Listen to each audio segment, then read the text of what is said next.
What can we say? A very ugly performance by this West Virginia Mountaineer basketball team as they fall to Xavier 78-68 in the final round or the consolation game, rather, of the Shriners Children's Charleston Classic in Charleston, South Carolina. 10-point loss to a team who was 3-3 coming into the game.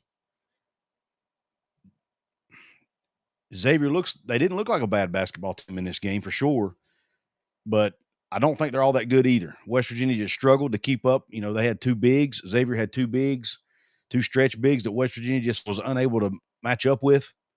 Second game in a row, really, that West Virginia has struggled with the other team's bigs, stretch bigs. It appears maybe that's a weakness, a hole on this West Virginia team that other teams will be able to exploit. I felt like the effort was good by the Mountaineers. I felt like they came to play.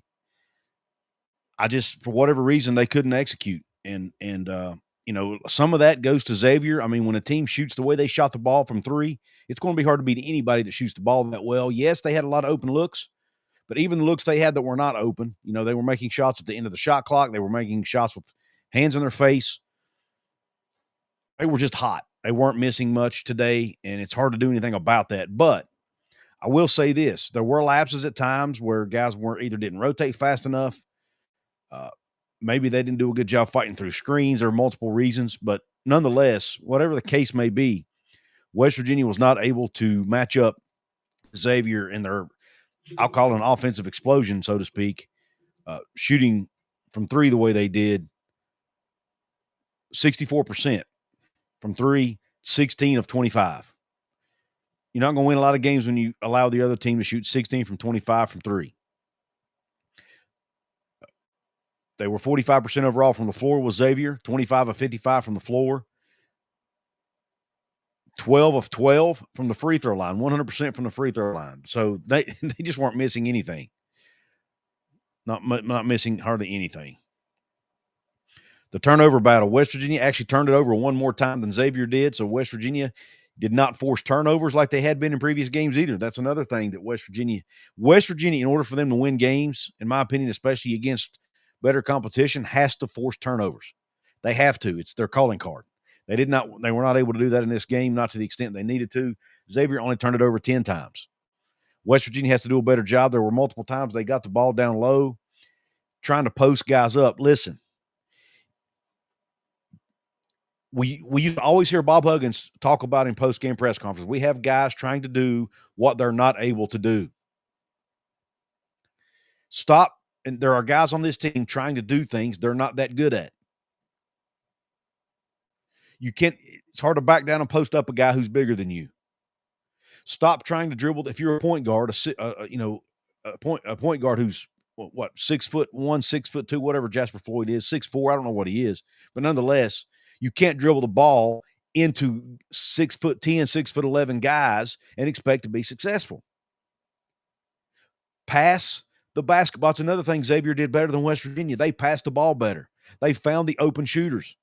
West Virginia did not do a good enough job passing the basketball today. They were dribbling into double teams, just doing way too much dribbling, whether it be out on the perimeter or down low, trying to post guys up. It's not your game. You do backdoor cuts, you shoot outside shots, you do pick and rolls. That's your game. Backing guys down in the post, unless you're Harlan Obioha, is not your game. And again, he got outplayed today. 3 points for him, only 2 rebounds. Not good enough. But anyway, let's get back to the team stats. Points off turnovers, 12 for Xavier, 6 for West Virginia. Total rebounds, 33-31 in favor of West Virginia. West Virginia's rebounding has improved drastically these last few games, but other parts of their game needs improvement. Second chance points, 9-5 in favor of West Virginia. Bench points, 13-17 in favor of Xavier. Points in the paint, West Virginia dominated here, 32-14. They were early in the game, they were getting the ball down low, getting points. They were driving the ball to the rim, getting points. Fast break points, 5-3 Xavier. Blocks, 5-4 Xavier. Steals, 4-4. Assists, 19-13 in favor of Xavier. West Virginia only led for 12 minutes and 28 seconds in the game. Xavier led for 26 minutes, 11 seconds.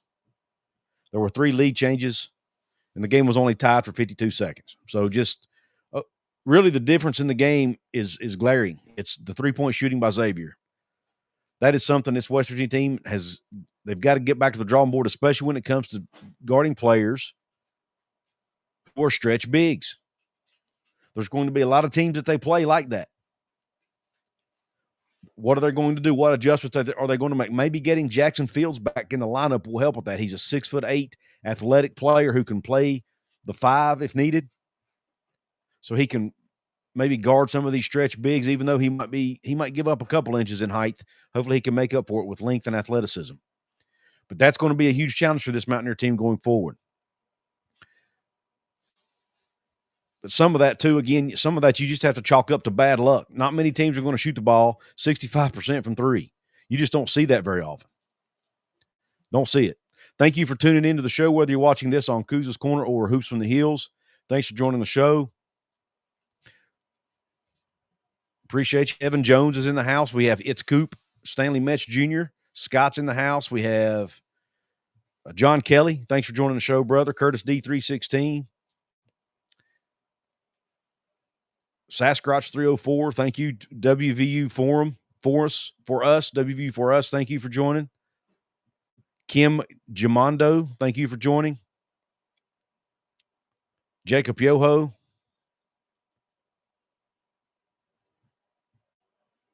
At D Lovey. Thank you for joining. Tosh Miller's in the house. Thank you all for joining the show. JEPALV 23. Thank you for joining as well. For some reason, it's showing me your all's handles instead of showing me your actual names. Don't understand why. It normally doesn't do that. But anyway, thank you all for joining. If you want to make sure your comment gets seen and recognized, you can drop a super chat. It'll highlight your comment. I'll be sure to acknowledge it, and it's also an easy way to support what I'm doing here on both channels.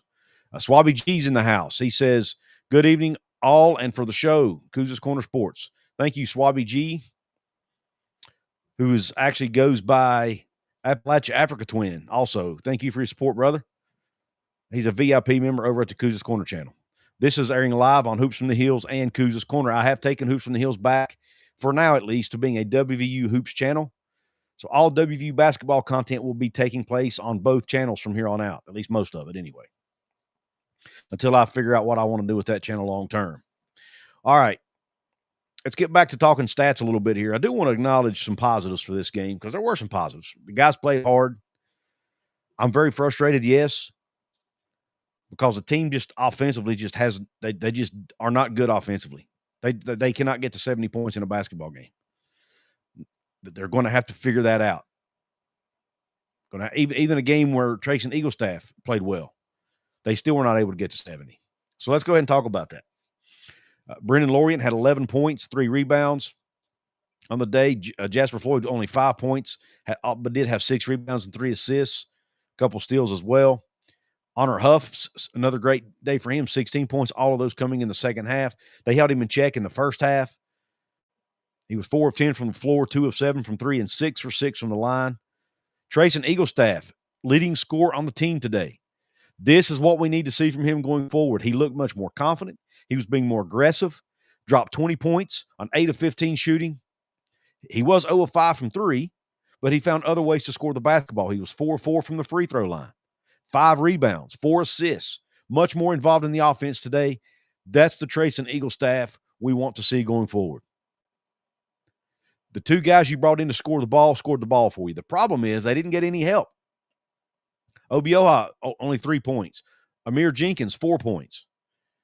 DJ Thomas, 4 points. And Morris Ugasuk, 5 points. Chance Moore did not score in this game. Did not look like the same Chance Moore we saw in the previous game. Maybe it was fatigue.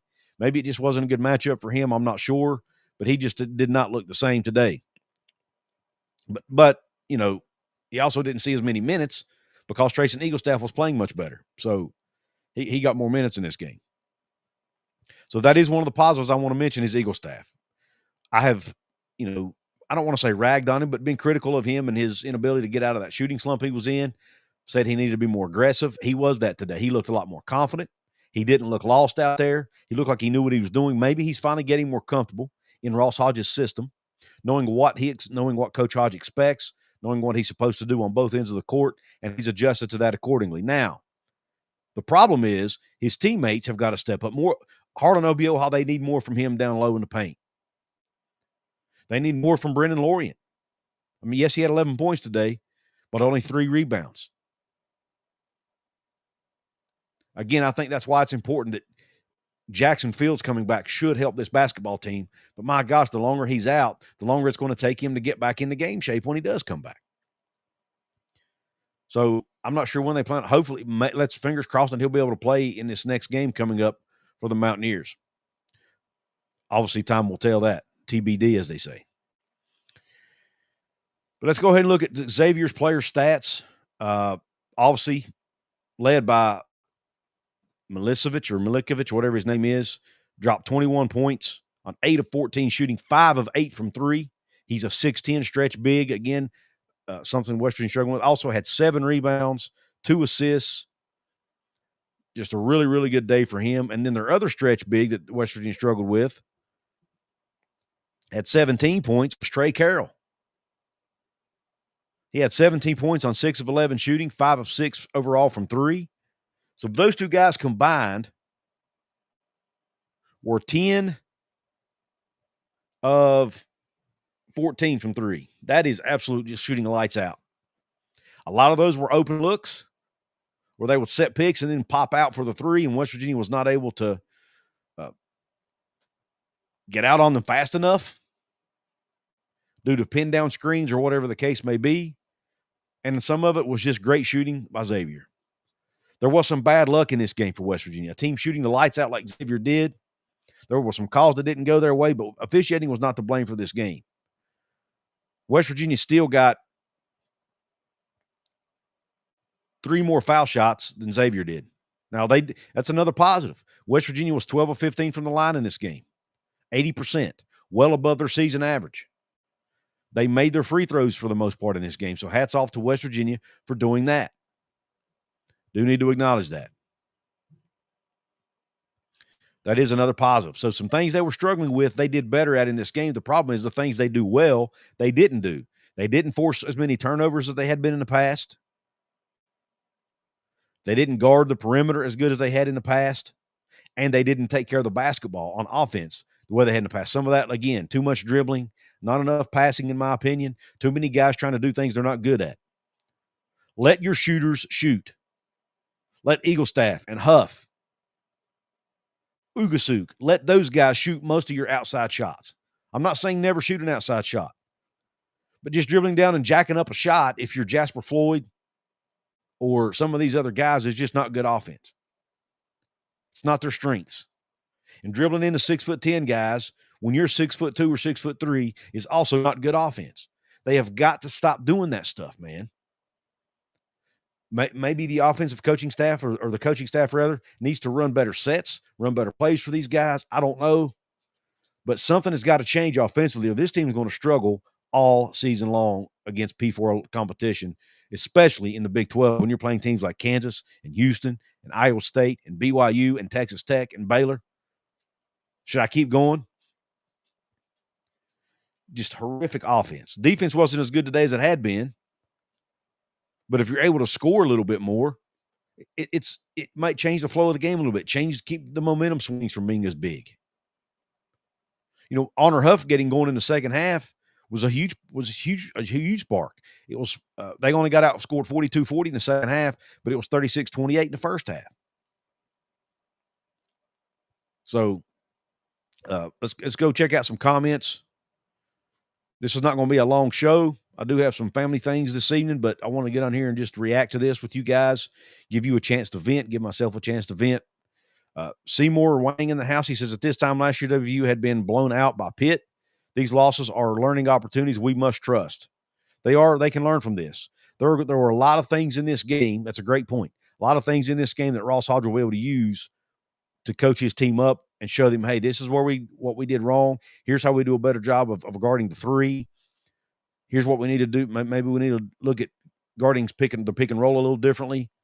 Those things. Now, they were hedging on, or I noticed they weren't switching on screens today. They were fighting through screens. I like the strategy, but it obviously didn't work. So I don't know. Maybe it may depend. It may be opponent dependent on how they do that in the future, whether they hedge, whether they switch, whether they fight through, whatever. I didn't see as many mismatches in this game, but these stretch bigs are really, really hurting this basketball team. That's the core here. Obioha is just not quick enough to get out on these guys, and it's catching West Virginia in bad spots. I'm not sure how I'm not sure what you do.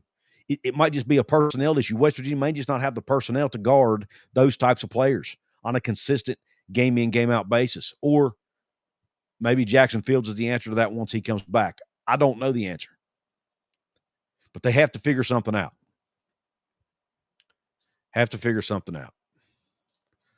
Silver 8 Tundra says, "Are you having pizza rolls for dinner? LOL." The announcer said that's what we eat.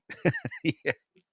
They don't know the difference between we have to educate them, don't we? They don't know the difference between pizza rolls and pepperoni rolls. We've got to teach these guys. Daniel Gigax says 2 words, not good. I agree, brother. Scott says, going forward, when we get into Big 12 play, I'm afraid we're going to eat up in the post.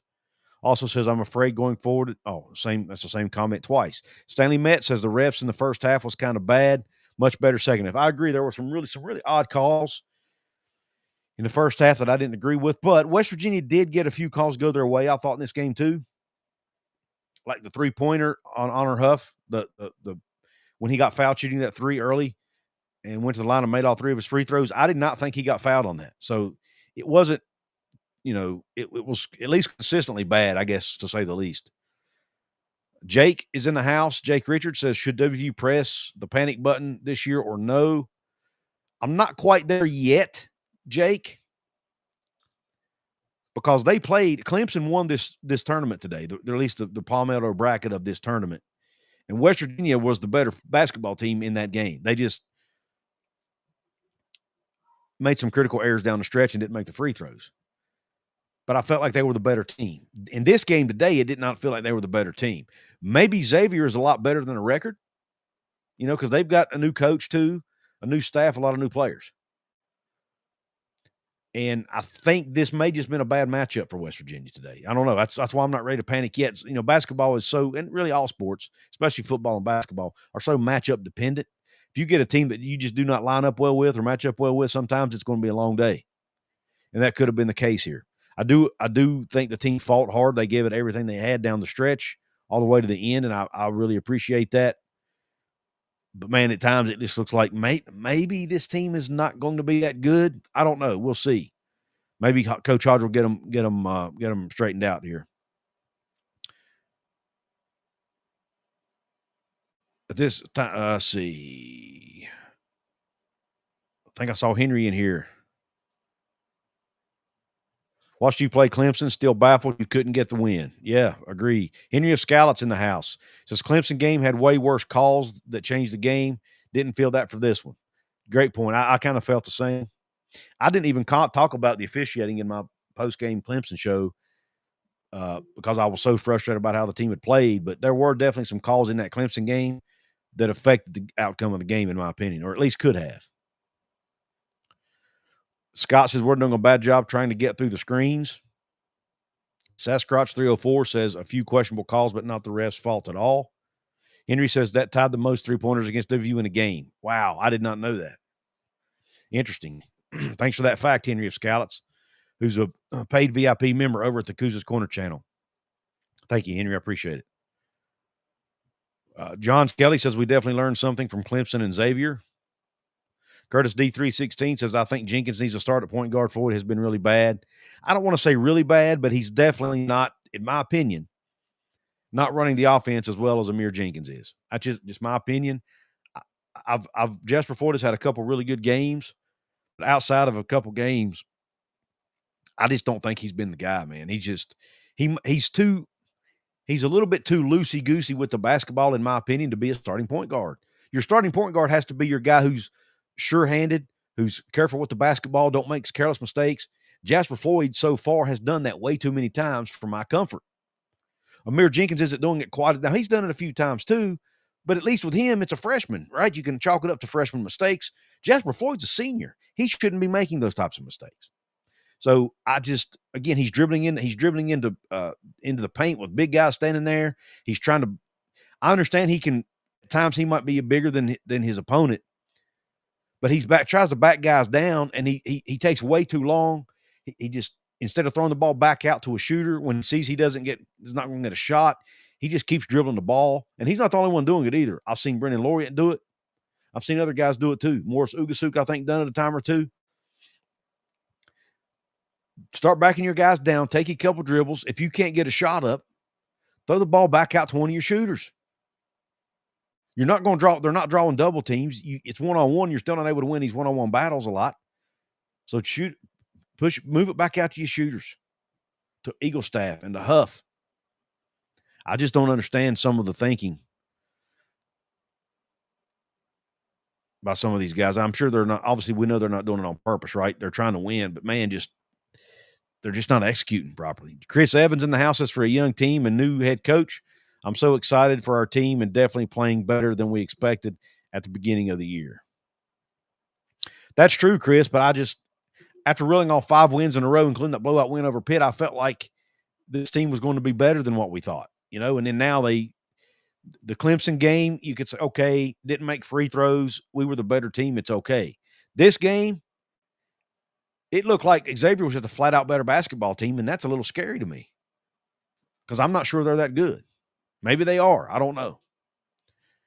Curtis D says a lot of things wrong. Missed free throws, missing easy shots underneath the basket, and leaving guys open that can shoot the three.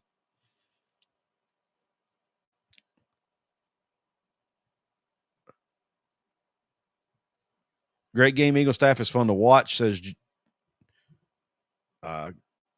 J.E. Powell 23. And I'm sorry it's not showing your actual screen name. I'm not sure why it's doing this to me today.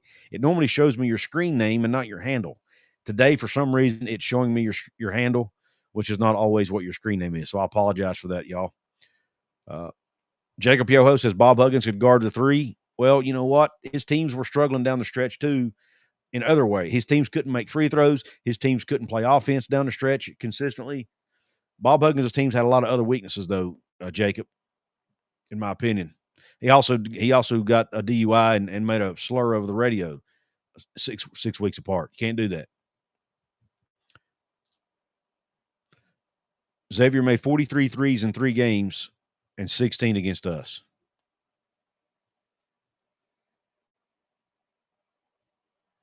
$43 threes in 3 games. Do that math for me real quick. What's that? It's more than 10 a game.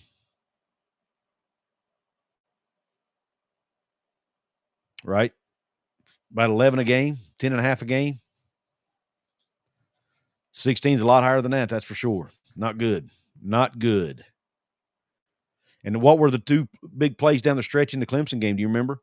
It was their stretch big stepping out and making a couple big threes.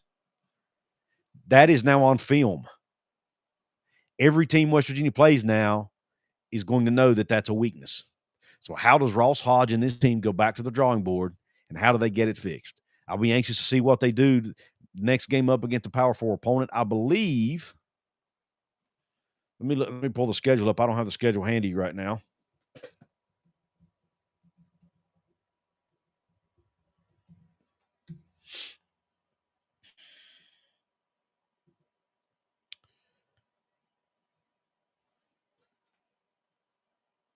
They have Mercyhurst coming up on the 30th. Coppin State on the 3rd.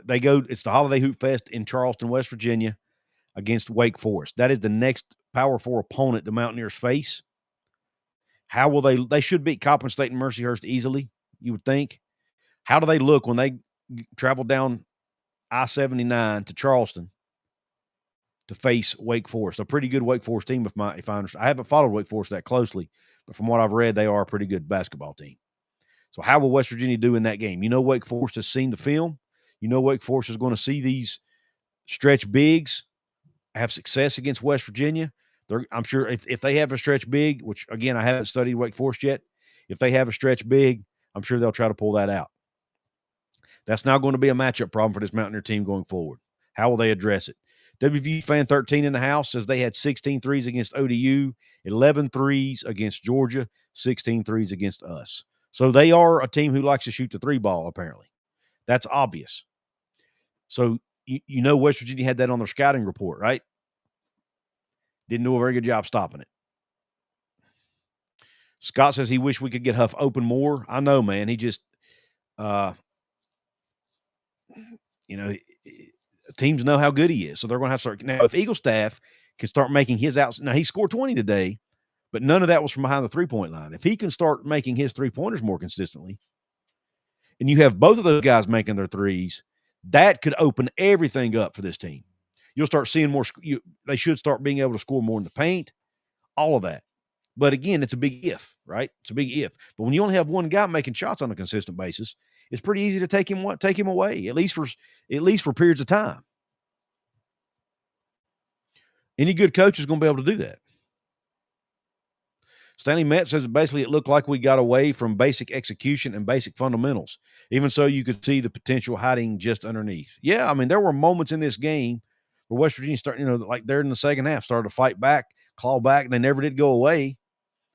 But they just, then boom, another big 3-pointer by Xavier would open the floodgates again and get them right back, swing the momentum right back in their favor, man. It was so frustrating to watch. Stormy Cyclone in the house says, as an unbiased fan, the ball stayed on one side of the court instead of both. Then we're dependent on the individual play. That's a great comment. Great comment. That's when I said comments like no passing, not passing the ball enough, too much dribbling. That's kind of what we're on the same wavelength here. You just did a much better job of explaining it, Stormy Cyclone. Thank you, man. Appreciate that. But you're absolutely right. The ball was sticking too much. Way too much dribbling, not enough passing. They've got to get out of that funk and start doing a better job passing the basketball. Hodges too passive with the refs. I don't necessarily know. I mean, I saw him yelling at him a couple times. WV Fan 13 says we were 12 of 15 from free throw, 80%. That's not what lost us the game in this one. Exactly. I totally agree. Henry Escallet says the slur against Xavier, ironically. Yeah, it was, wasn't it? Great observation there. Jake Richards says maybe it was just bad performance and maybe they were nervous for being on the road for first time. We should not worry too much. They're still learning. I appreciate your optimism, man. And you're bringing, is it brevity? Is that the right word there to the situation? All right, WV Fan 13 with another comment. The VIP, thank you for being a VIP member. He says, okay, I said it last game and now this game. The running full play clock, settling for contested threes when you're not hitting threes is going to hurt every game. Again, I agree with you. Now, it's pretty well known that Ross Hodge likes to run his offense at a slower pace and shoot the ball late in the shot clock. It's what he does.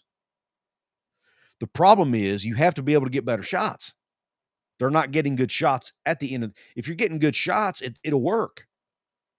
But you're not, and when you do, you're missing them. This team still continues to miss way too many easy shots down low. Way too many easy shots. Not as many today as last game, but they still miss more than they should have. But you're right. They're settling for bad shots.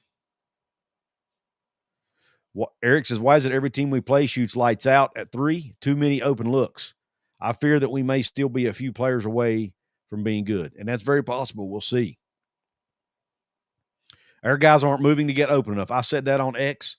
I said, there's too much driving into the lane by the point guards and not trying to distribute the ball, but at the same token, their teammates aren't getting open. There's too much standing around. There's a lot of blame to go around here, especially on the offensive side of the court with this team, man. Too much standing around, too much dribbling, too many bad shots being taken, missing too many easy shots. I mean, just go down the list of things. There's a litany of things. This is just not a good offensive basketball team. Your offense right now is basically try to get Honor Huff a shot and hope to God he makes it. That's your offense. In this game today, Trace and Eaglestaff was able to penetrate, get to the rim a few times, make a few, mid-range jumpers, those types of things, get to the free throw line, make some free throws. But outside of that, that was really all you had. Early in the game, they were scoring the ball down low, but then they got away from that. And when the other team adjusts to what they're doing, they're not able to readjust successfully. I don't know if it's coaching. I don't know if it's execution, maybe both.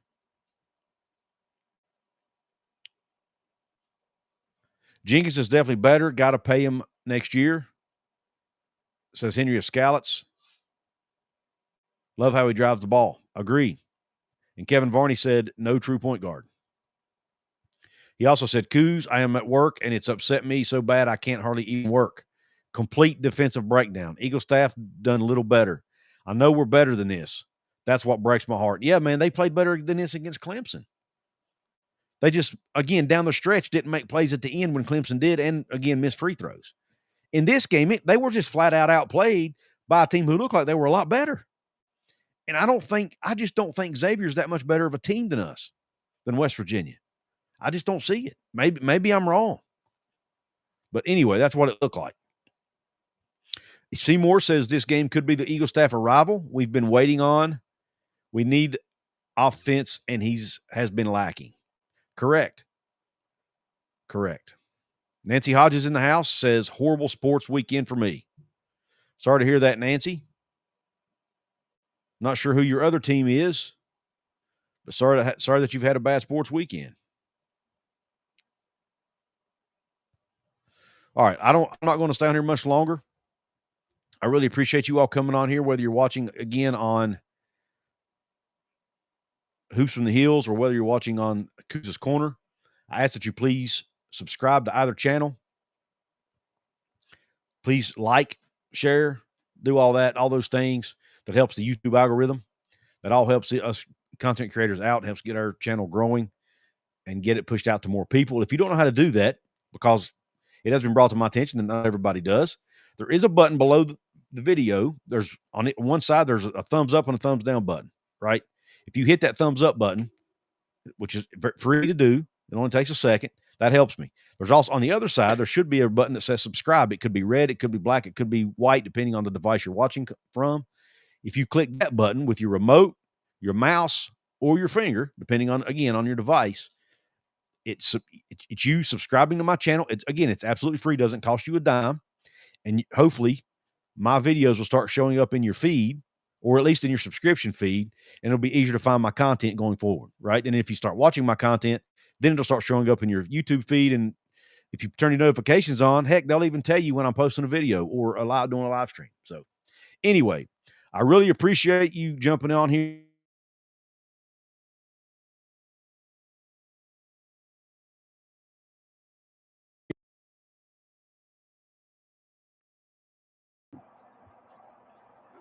My mic just disconnected somehow right in the middle of this.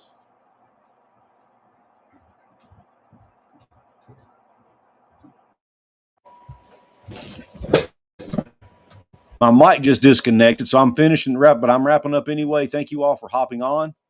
Thank you for all your support. I appreciate you. God bless you. Q Country Roads.